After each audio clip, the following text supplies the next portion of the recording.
Prosecutors now believe Diddy Combs is staring down a way longer prison stretch than the 4 to 5 years everyone was originally whispering about.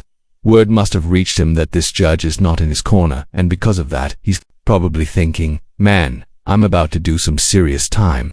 Suddenly, Diddy's scrambling, wait, $50 million bail package. Get me out of here right now. That's pure panic mode. Here's the reality, when you land in jail, no matter the charge, especially in the federal system, it's a whole different world. It's quick to get in, painfully slow to get out. Even just the way they pushed his October 3rd sentencing back is telling, like bro, go back to jail and sit there from July to October just to maybe get 2 years. Yeah, that's not happening. All signs were pointing to him getting real time. According to an early July article, Diddy, now 55 years old, was acquitted of racketeering, conspiracy and trafficking charges that could have meant life behind bars, but he was still convicted on 2 counts of transporting people to engage in prostitution, arranging for girlfriends and male escorts to travel for sexual encounters he filmed. Each of those charges carries up to 10 years in prison. And here's where the rumors got twisted. People were saying the judge has to run them concurrently. Quick Google search says otherwise. Federal judges are not required to do that. They have full discretion to stack sentences if they feel like it. And trust me, the judge's perception of you plays a big role.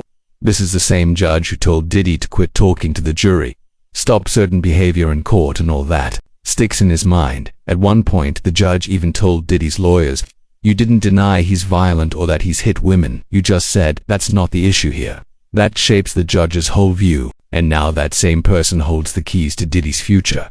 The article goes on. Prosecutors first thought the sentencing guidelines would call for 4 to 5 years.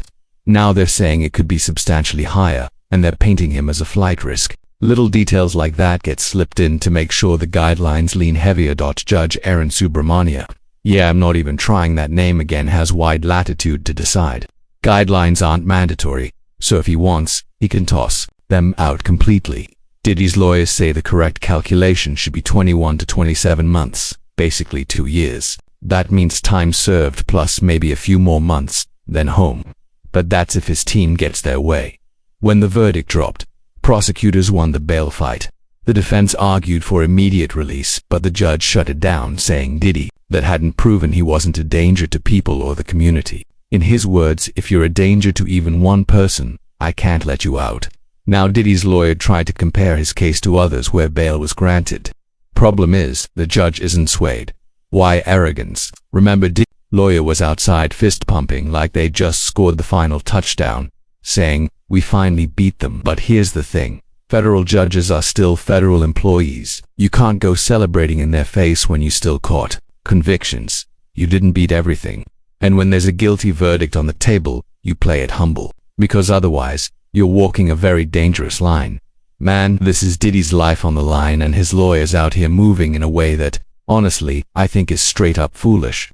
But you can tell why he's doing it. His feet went up and now he's feeling like, hey, I'm good. Nothing to stress over. Problem is, I don't think he was really thinking this through. He probably didn't even believe they could beat the case, and when they actually won some counts, he got caught up in the moment.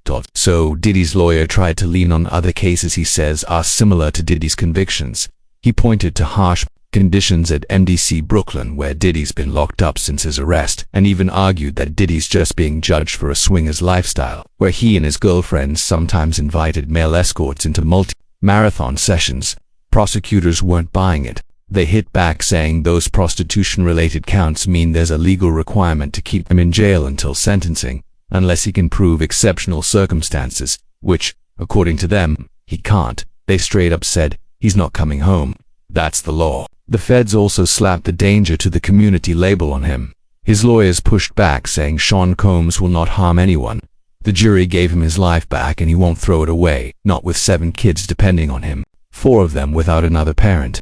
But prosecutors countered that the jail's conditions have actually improved since he went in, and they argued the other bail cases his lawyers cited weren't even close to comparable, especially given what they call his propensity for violence.